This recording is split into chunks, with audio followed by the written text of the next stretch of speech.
Collective, welcome back to my channel. This is a reading for the collective of light workers that I believe will be attracted to this channel. It's my calling to aid in the manifestation of the divine feminine that's unfolding in the world today, as we leave behind the denser energies of the patriarchal divine masculine that's been operating in the world for eons, millennia, and the divine feminine is now making its way back into the world to bring the compassion and nurturing of the divine feminine. So this is this is the Kim Kranz archetypes oracle deck. We can do clarifications with Kim Kranz Wild Unknown. This is a layout that I've been wanting to do for a while. It represents the who, what with what, or the who, where with what, and the why. So this is the questions I'm asking are: who are we becoming? Where are we meant to go? With what do we get there? And why are we doing it? So let us begin. Spirits and angels, guides, angels and spirit guides, thank you for your guidance in all that we do in this world. We're very grateful for your presence, your love, your guidance, and your protection makes all the difference in our lives. For the collective spirit, who is it that we are becoming? Angels, the mother, like I said, the divine feminine. And where is it? Angels and spirit guides, thank you for that very clear confirmation and affirmation of our question is today. Where are we going? Angels and spirit guides, thank you for your guidance in this matter. Where is it that we are going?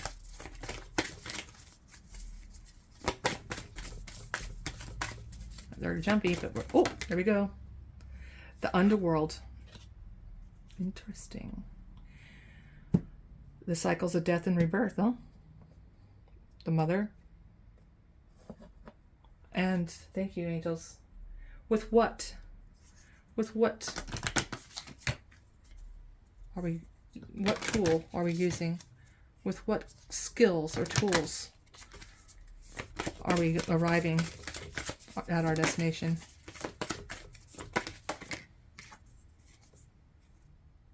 The medallion.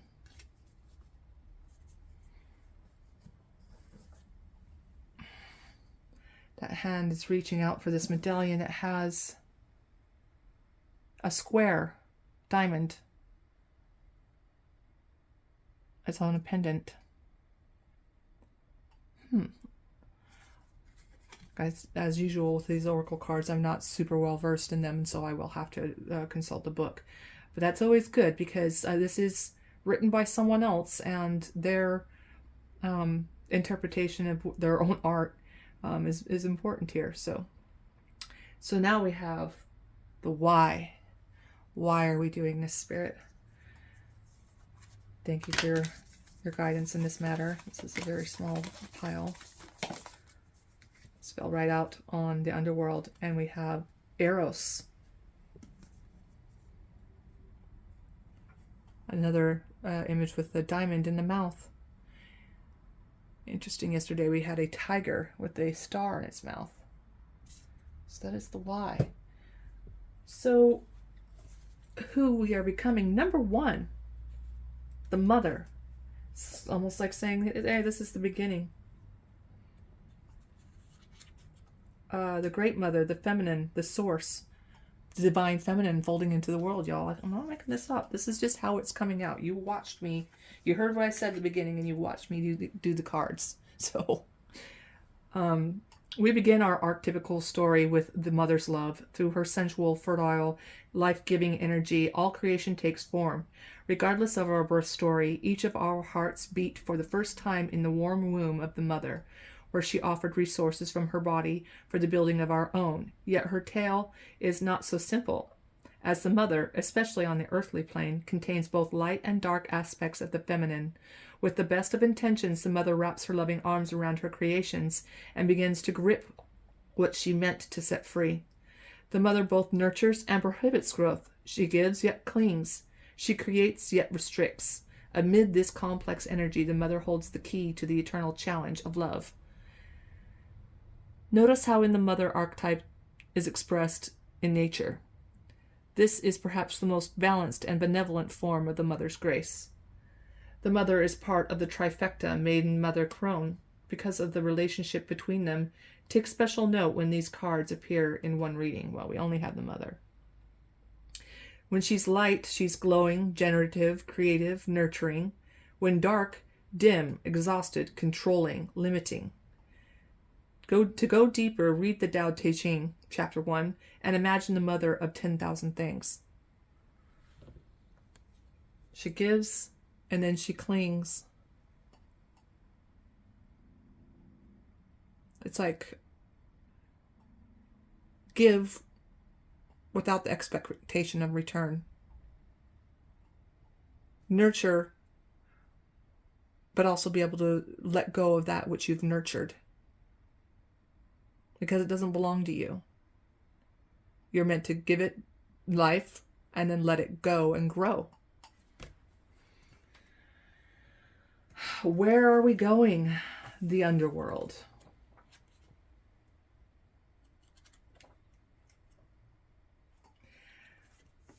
Where are we? Where are we? We are in the underworld, I'd say. Not where we're going, it's where we are. The nightmare, the ordeal, the bottom. We are at the bottom, so there's only one place to go from here, up. This is no time to mince words. The typical territory of the underworld is fraught with nightmares, suffering, and pain. It is the darkest shadow realm, which we try vigilantly to avoid or deny at any cost. Try as we might, the darkness pulls us into its depths. Through disturbing dream images, unexpected accidents, illness, war, conflict, the untimely death.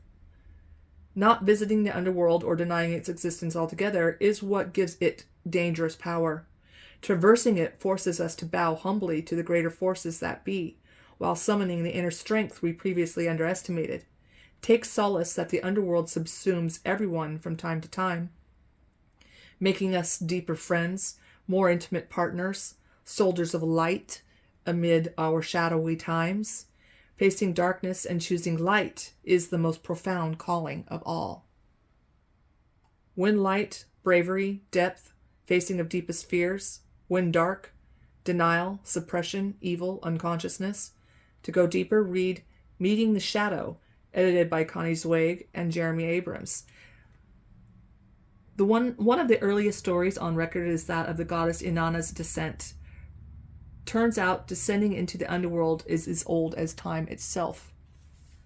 Search for images of a map of Dante's Inferno. What does the story of epic descent stir in you? We are going through the underworld right now. And as I always say, if you're going through hell, keep going. So maybe that's where we are. We're in this dark place. But we can't deny that it exists. That gives it more power. But it's going to deepen our friendships, our relationships.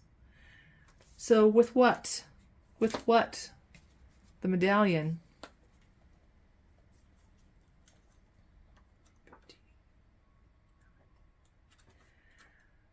So this is the amulet, the talisman, the heirloom. Mm-hmm. The passing on of sacred objects is an ancient ritual within families, between lovers, and in tribes across the globe. We gift jewels, treasures, keepsakes, and mementos of all kinds, some of great material value, others that hold emotional resonance, and still others with both. Yet when these gifts are bestowed upon us, it is important to recognize that they may bind us to an unspoken agreement or promise. When the medallion card appears, be aware of how the objects you hold dear may be embedded with unconscious energy or expectations. Materials hold consciousness, and it's time to reconcile the vibration of the objects around you. What do you covet and collect? Why? Is there an object you have held on to for years that you are ready to release? Perhaps it's time to reach for the medallion that aligns with your deepest values. The what is our materialism? It's the things that we hold on to. We have to discern what has true value in our lives. Do you believe that objects contain supernatural properties? When have you experienced this to be true? Imagine if you and your family, school, or social group had a crest, emblem, or amulet. What would it be? Draw it. When light, we're upholding tradition, protecting, and honoring. When dark, burdensome inheritance, habituation. Go deeper. Ancient Egyptian scarab amulets.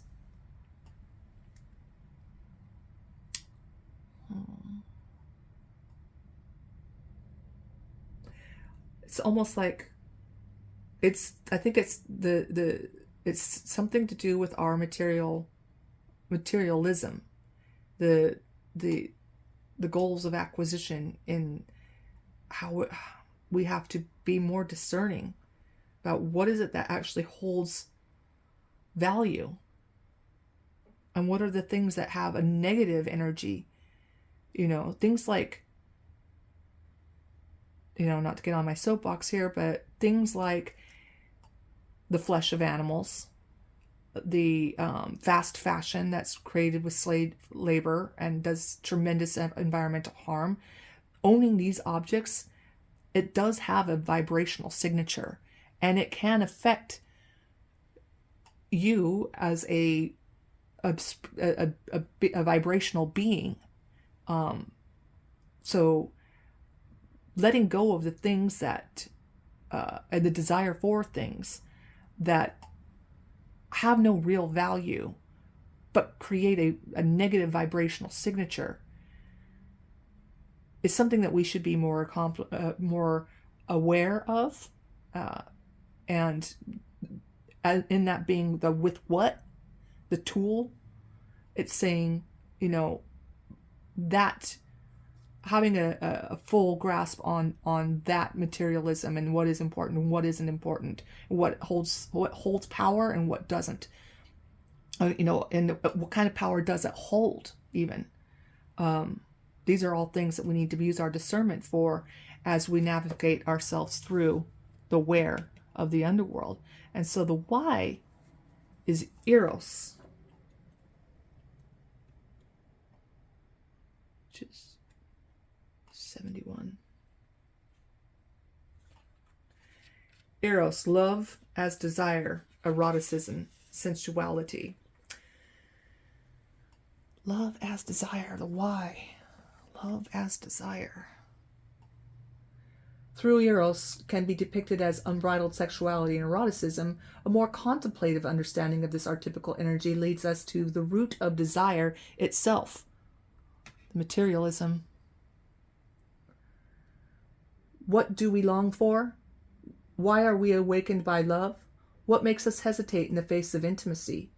Eros reconnects us with the primal longing to merge with another human being. Nature, music, art, plants, food, or anything that we perceive we are separate from. Eros allows us to momentarily unite. Our heart embraces otherness, and in doing so, we further understand our own. Our life force awakens. This card reveals an inevitable initiation into love's labyrinth. You may find yourself swirling in a new territory of desire and sensuality. Explore the labyrinth with a curious and honest heart. And remember, though the way is circuitous, you are always being led towards its center. The Hindu goddess Lalita, she who plays, can help activate Eros energy. She is also known as Kamshivari, Empress of Desire. Plato reminds us that eros can be experienced as platonic love. It is activated when we witness beauty and truth in the world, when our barriers soften. When light, it's passion, playfulness, and sexual health. When dark, madness, projection, obsession. Go deeper. Love Sonnet 11 by Pablo Neruda. Basket of Figs by Ellen Bass. So let's take some clarification on these cards. So on the mother energy, the who. Angels and spirit guides, thank you for this reading. Thank you for your guidance and direction, especially in these times where we are in such great need and such huge transformation is happening. We really need you more than ever, and we are grateful. May I have a few cards to clarify the mother? There's no reversals in this deck, so Daughter of Pentacles. Oh shit. The Death card. Transformations. Daughter of Pentacles is the new opportunity for transformation. To be reborn. Death and rebirth are tied together. One more card, please, on the mother. Thank you, Spirit. Ooh.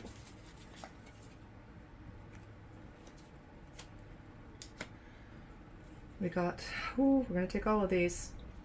So we have the Daughter of Pentacles, the Death card, the Ace of Pentacles. So arrival of a new possibility. Transformation, the beginning, this planting the seed, followed by the Tower, a sudden re-leveling, restructuring, followed by the Empress, she who is abundant, nurturing, attraction.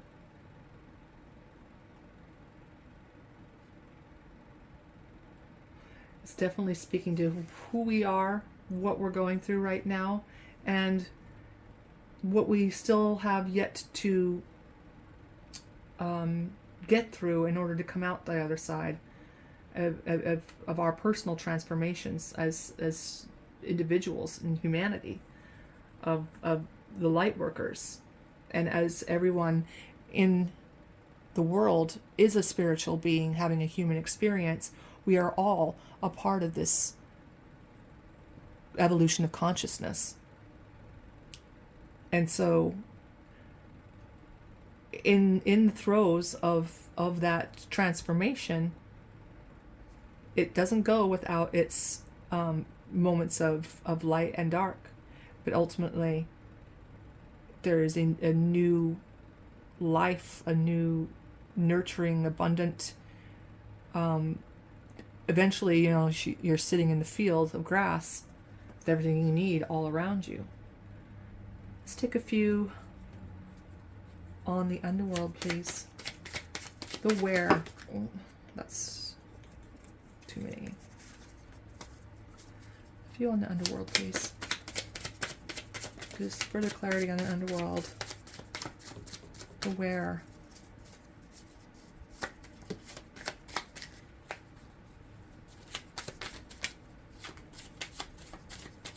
Okay. So we have the Eight of Cups. It's walking away from something that was once very important, but now no longer serves. The Seven of Wands, defending this new light, holding your ground, staying steady. To the Mother of Cups, self-love, but also discernment, and who or when or where you share that cup of love.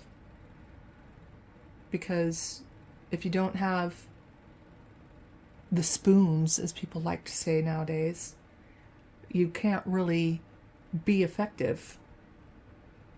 So as we are going through this, as we're walking through this, these changing times, and we have to constantly stand our ground and fight for the light.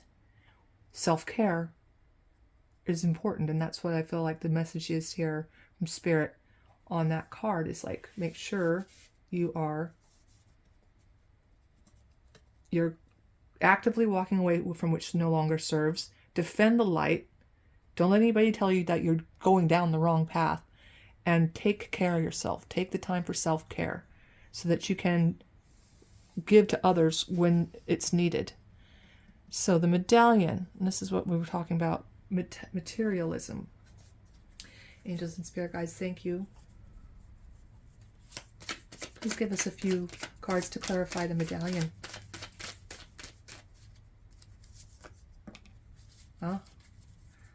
Six of Pentacles. Whoop. We have the Mother of Swords, again, discernment. Then, and the Six of Pentacles is, an even distribution. There's got to be enough for you and for me, and we make sure that everybody's getting an equal share, and there's discernment in that. And the Ace of Cups, which is the agape, the unconditional, all-encompassing love. It's an act of compassion. It's an act of compassion for the world to be more discerning about, how much do I need and how much can I give to someone else? So that is the ultimate act of love and compassion for all life in Earth and the Earth itself. It's like, I have enough. I don't need all of these things, because all of these things come at a price, and sometimes that price is at the cost of other people's well-being, or other beings' well-being, or their being at all. So it's good to question that and use your discernment, what it is you want to participate in, as far as what's traditional and what can be changed about that. So, Eros. We have a few cards on Eros. Thank you, angels and spirit guides. Four of Cups. Angels and spirit guides. We have a few more on Eros.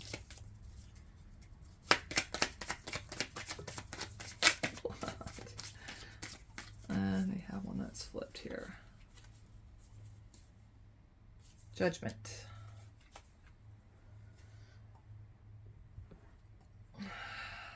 The Hermit. Nine of Swords. Oh, this is a lot of cards, but they're here, so we're taking them. The Eight of Discs. The Devil. And the Two Swords.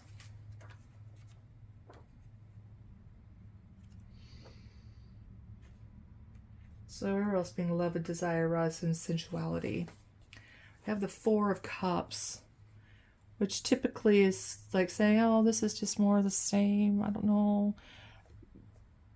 But with the rat guarding the cups like he is on that card, it's almost like he's operating in a lack mentality. He's like, it's greed, discontent.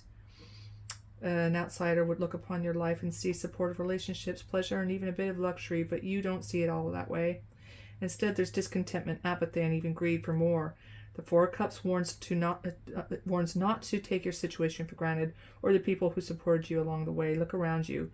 What are you truly longing for? Name it. Now, the Judgment is that call to new life, and it's heeding the call. It's a second chance. We've got a chance to do this over and have a new world. And we need to go within to find our inner light. And this is the Hermit. He's not afraid to spend some time on his own to seek out what that inner light is. You know, he's willing to withdraw into himself and find his own inner light that will guide him along the way. Now, Knight of Swords is stinking thinking. This is, you know, the insomnia card, staying up all night, worrying about things, all the doubts and all the fears plaguing your mind. You can't, it's almost like it's saying the loving thing to do is to shut this down. Don't let your thoughts prevent you from working on your mastery. You know, you are a part of something greater. You're in a network of light, and you are acting, your act of universal love is mastering that inner light within you. The devil shows up as the drive and will to push forward on this, to not be distracted from your path. The goat is a very sure-footed animal. Of course, this could also mean, you know, distractions are possible. But as this talks about natural sexuality, the devil is also a part of that drive, that you know, that force of will, and that sexuality that is a part of being a human being. And the Two of Swords, finally, the eclipsed sun, you know, not all has revealed itself yet, and the choice is ours to make. And we can stay in our defensive position, but it's almost like the swords are like holding the moon in place over the sun here, isn't it? So perhaps when we let down our guard against what people will think of us, if we're embracing our light worker calling, the calling that we see in the Judgment card, you know, as we're embracing this calling, you know, people are going to, I mean, I've been called woo-woo all my life. I've been called woo-woo, a witch, you know, crazy, whatever. But it's, I've had far more affirmations that I'm on the right path than I've had anything that says that I'm not doing the right thing. I know this is my calling, and it's the work that I have to do. I'm on this planet to do this work, and so are you. Everyone here that's incarnated at this time, this incredible time, as we walk through this underworld, you know, we're trying to rebirth the divine feminine into the world. We're all called to this work. So, drop your defenses, drop your fear and worry about what other people are going to think about what you're doing. Drop your moral fears of, oh, is this of God? It absolutely is. And once you are able to let go of those defenses, this light will come out. The sun will shine. And we are going to be liberated from the underworld. So that's the message that Spirit wanted to get through to us today, I feel. We have a lot of work to do, but I'll tell you, especially when it comes to material things, the more stuff you own, the more your stuff owns you. And absolutely, objects hold a vibrational signature. And so be discerning about what you have in your environment. If you truly want to raise your vibrational level, you want connection with Spirit, you want to do the work of the light workers, then be discerning about what you bring into your environment, what you bring into your body, what you put into your mind. All of these components will come into play as we move through this amazing time that we're living in. So I love you all so very, very much. Thank you for spending this time with me. I'm really terrible at this. If you've watched this far, please like and subscribe to my channel. I would like to grow this channel so that the more people I can reach, more of our people I can reach. We're all in this together. I love you so very much. Stay blessed.